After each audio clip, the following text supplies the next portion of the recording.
Good evening, everybody. It is me, your girl Jamie. I am here with another video message from A.W.A.R.D House. These last couple months have been such a trying time for me. I've truly been in a dark place. My spirit has truly been just ripped to pieces. My heart is so in turmoil right now. I lost my mom March the 26th. I lost a part of me that day. I feel like my body just left, like my spirit just left right along with her. And I didn't want to do anything. I didn't want to do anything as far as working with my organization or doing video blogs because she was a big part of the reason why I started to do video blogs and why I kind of chose the organization that I chose because of her. She used to tell me all the time that what you went through in life regarding your health, depression, the suicide is an inspiration to others. Your story is your testimony, it is your truth. It is how you will heal others who are in your situation. Most importantly, it will help heal you. So I didn't want to do the video blogs anymore because it just reminded me too much of her. But as I was talking to my brother and as I started to go through my bereavement process, I know this is something that my mom would want me to do. She would want me to continue with these video blogs. She used to tell me all the time, like, you inspire so many people. Most importantly, you inspire me. And I used to think like, wait, mom, you got more wisdom on me. How do I inspire you? And she's like, you just do. She was like, just as much as you say I inspire you, you inspire me to live and to get through things. So I wanted to just get back into the groove of things and try to get back into doing the video blogs for her. And most importantly, also for my supporters and myself, because doing these video blogs does help me heal. And I have a couple of supporters who just faithfully always asking me like, when are you going to do another video blog and what is the topic going to be about? And you help me in so many ways. So it's like, okay, Jamie, yeah, get out there and do what you got to do. And it's just strange because when I think about this whole process that I've been going through, it's like a up and down battle. It's a turmoil. It's like I just feel so lonely. I feel so abandoned. I feel like my heart has just been shredded into pieces. Like the day my mom passed away, I left too. I'm no longer here. I don't feel like that. And all I could just think about is that lady. Like my mom was the love of my life. I called her lady. I never really called her mom unless she wasn't paying attention to me. And it's so funny how we used to be out places and people be like, oh, why do you call your mom lady? Like, where's that? That's no respect. And my mom used to tell them, like, no, it was this cartoon that I used to watch when I was younger. And I believe the cartoon was called Elmira, or the little girl was called Elmira. I'm not really sure. But the little girl called her mom, hey, lady. And my mom said, I just started calling her that all the time. It was, hey, lady, hey, lady. And I can remember to this day, like, just the last conversation I had with my mom the night before she passed away. She was sitting on her bed, and I was like, lady, what you doing? And it's just amazing to have those memories, and but it's bittersweet because I'm glad that I have got a chance to experience 34 years with her. But it's bittersweet because I didn't think that her time would have came so soon. Um, and how it went about, I didn't think. So I wanted to just really just get back into the video blogs and start reaching out more as far as with helping others because I know that's what my mom would want it. I know that's what was in her heart And that's what's in my heart, even though I may not be in the right space right now, but I know this is the best time. When you're in a bad space, this is the best time to help others, and it's the best time to heal from the tragedy that you may be facing, that I'm facing.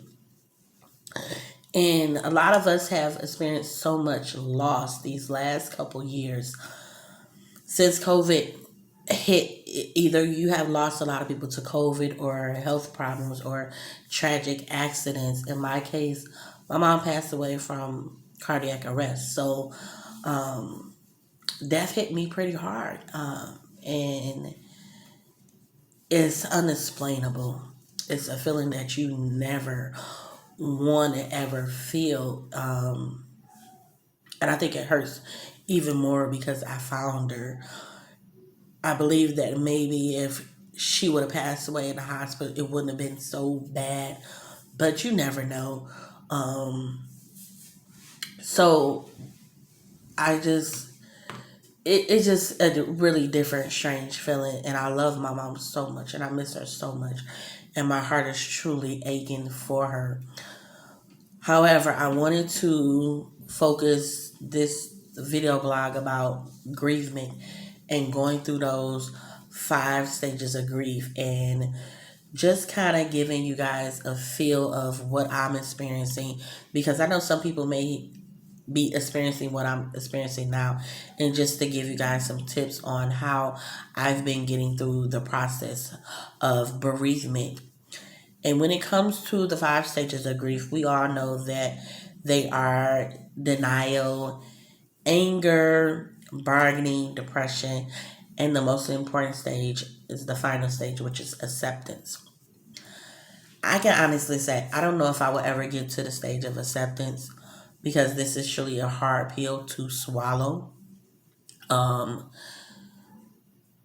I don't know how a person can accept a person's gone. Like, I'm just, especially a mother who you honestly need and you want. So it's hard for me, but I know that one day, one day, God will put me in that position to where I am able to accept what has happened. And that's all I can lean on, is the fact that I know God will eventually get me there, to that point when I'm ready to get there. But as far as the other stages, which we have denial, I'm at a point where, denial is one of the first stages we experience because we don't want to believe that this has happened. We don't want to realize this is what's going on. So we start to deny it all the time. And it's like, even though I know she's gone, I saw her, I went through with the cremation process. Like, so I know she's gone. I know she's not coming back. I'm not in denial too much about the fact that she's gone. I'm in denial about the timing of it and why it had to happen and what transpired. That's the denial process that I'm feeling right now. So I'm just in denial of just, oh my God, she's gone too soon. Too soon. Why did she have to leave now? Why is this going on? That's my denial portion. But I know others' denial will probably be different than what I'm feeling. And also, when it comes to the bargaining, I think I go through bargaining off and on, because the bargaining stage is all about, what can I do to make you come back? What can I offer you? What can I give God so that he can bring life back into her? What can I trade? What is most valuable that would equal up to her value? And I go through that in different times. And even though you could never get a loved one back once they have made their transition, but it's just hope, or it's just that one wish. And I was telling my brother, like, I honestly hope if God would give me one wish, and it's like that one wish will to have her back. And it's like I was explaining to my brother, like, even though, I felt like when I lost my vision, that was one of the greatest trials that I could ever face. That was one of the worst times in my life. But now that my mom passed away, I feel like this is the worst time of my life. This is the ultimate trial that's going to test me and get me to a level where I should be. So I don't want to have my vision back. I want my mom back. That is my one wish. So that is my big bargain. Just that one wish. If I can have her for a year, maybe just for a day or for a week, but just that chance to be able to say goodbye or see you later, or just to tell her like I love you, or that's my wish. My one chip, my one bargain chip is just to be able to want her back so that I can have a conversation with her before she leaves, so that we both can be, even though I know she's at peace, but so I can be at peace too. And the depression comes just because of the sadness. It's just the hurt, the pain, the ups and downs, the highs and lows, the feeling of just being abandoned, the feeling of being alone. That's the depression phase that I'm feeling. It's just, I'm sad. It's like, I don't know how to be happy anymore.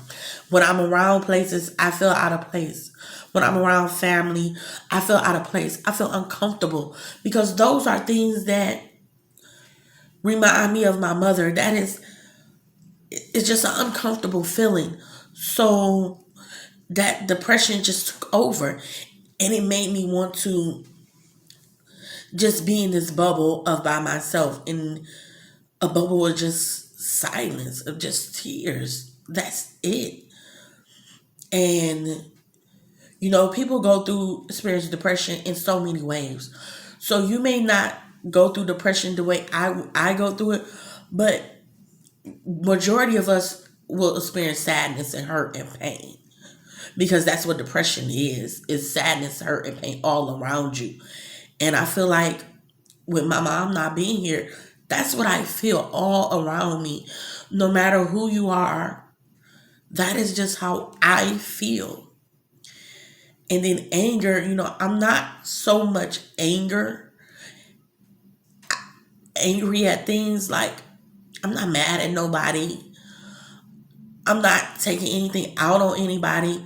My anger comes to just mad about the timing, mad about it happening, and just mad that I wasn't there in that moment when she made her transition. That is my anger. And that's what hurts the most. And that's what kicks me right back to depression, because it's like when you're angry, you are so sad. So it's a win-win, lose-lose situation type of thing. And with all of those going on in my life, I've just been in that dark tunnel where I don't feel like I'm going to get out of this dark tunnel. Like, I'm stuck in those 4 stages of bereavement, and I don't honestly know when I will get out of it. My faith in God has kind of diminished a little bit, because at times I think, and they say don't question God. Everything he does is for a purpose. He has a reason. Whether you know it now, you'll eventually know his reasoning for the things that he done.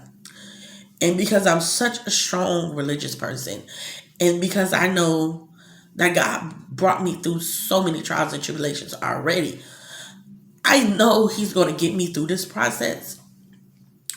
But I'm just so hurt and so mad because I don't understand how he could take a person away from me who I needed the most. I don't know if it's more of that he needed her more. Her purpose was, she did her purpose on earth. So he needed her to bring joy to his life, to his world. And that she had done what she needed to do as far as raising her children and the time that she spent with her grandchildren. She had done that.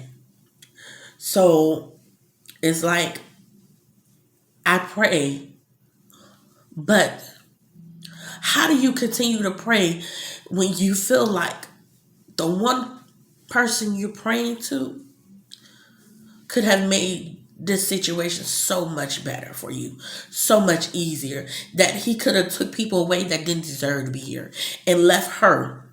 So with the whole faith thing, is like I'm praying, but I got to get to a level of understanding before I can honestly receive what God is saying to me and the answers.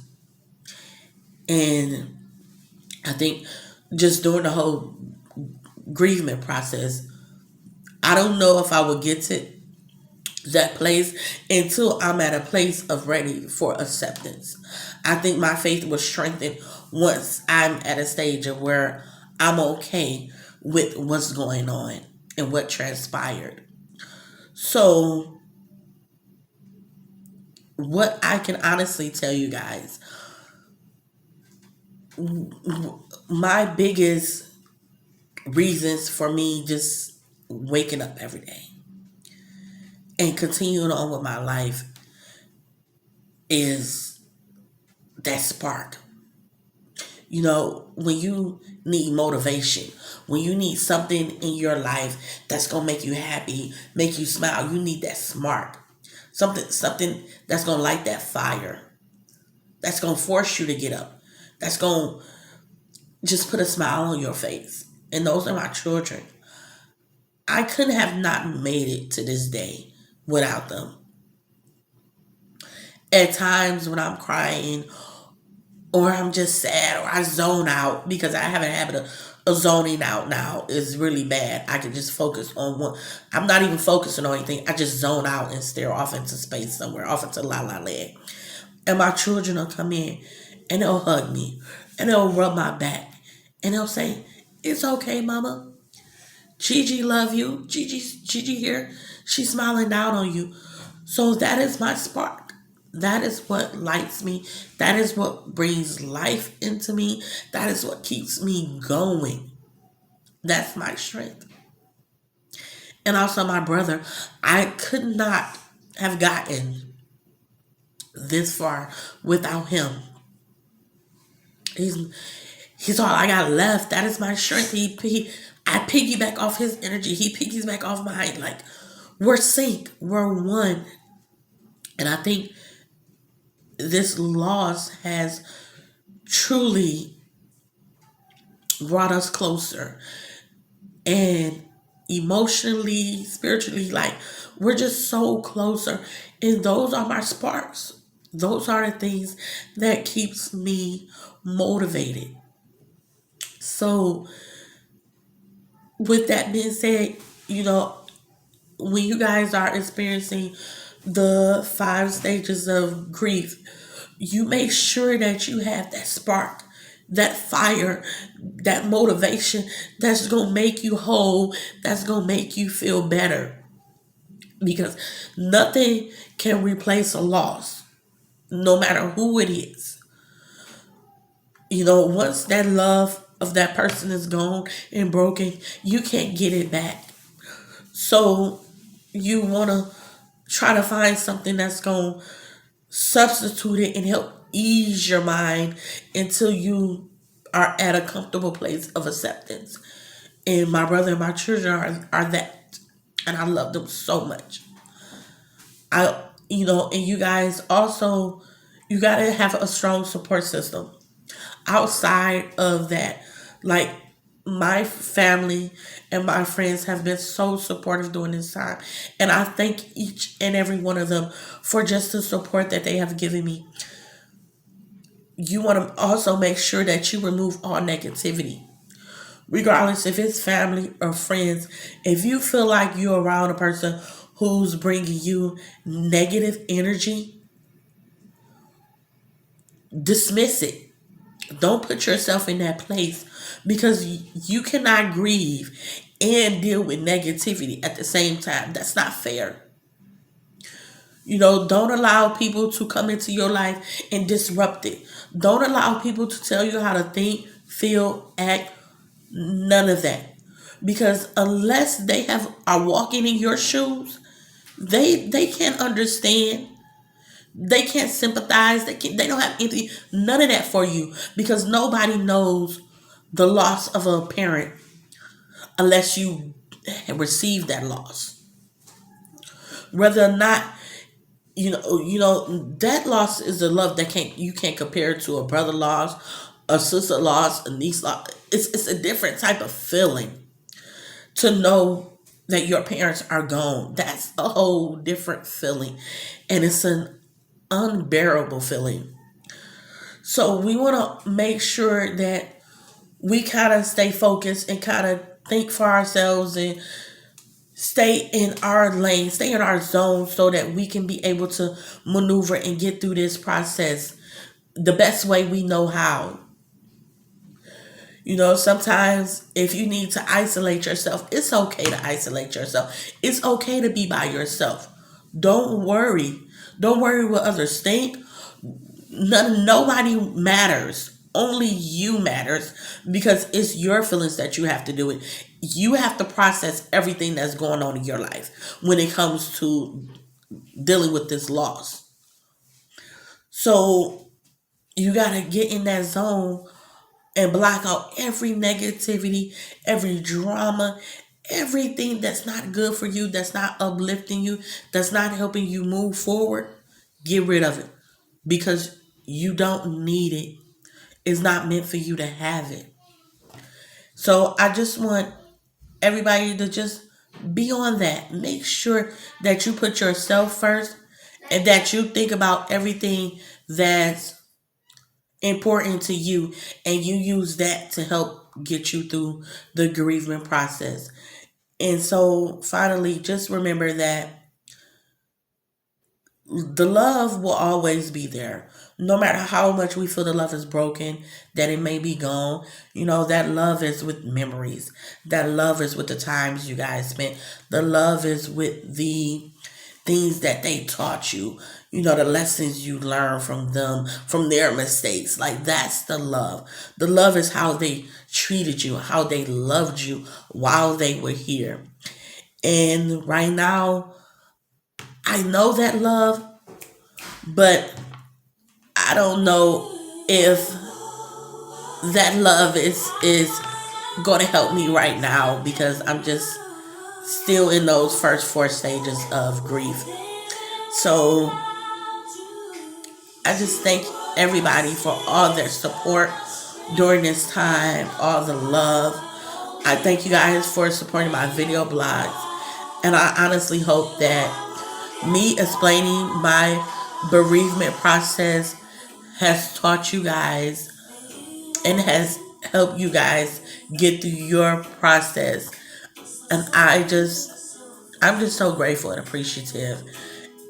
And again, this video blog is kind of just dedicated to my mom. Like, she's the light of my life. I love her so much. She will truly be missed. And God has truly gained a wonderful person. And I know she's an angel in my life.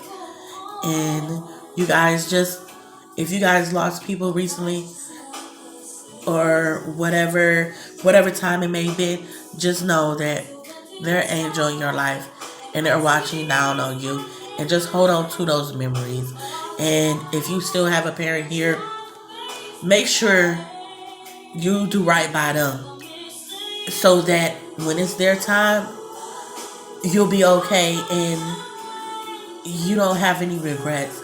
Because trust and believe, I don't have any regrets. My mom was my baby, and I treated her with the utmost respect. So I thank my mom. I thank her so much. You guys have a good night. I love you. More video blogs to come.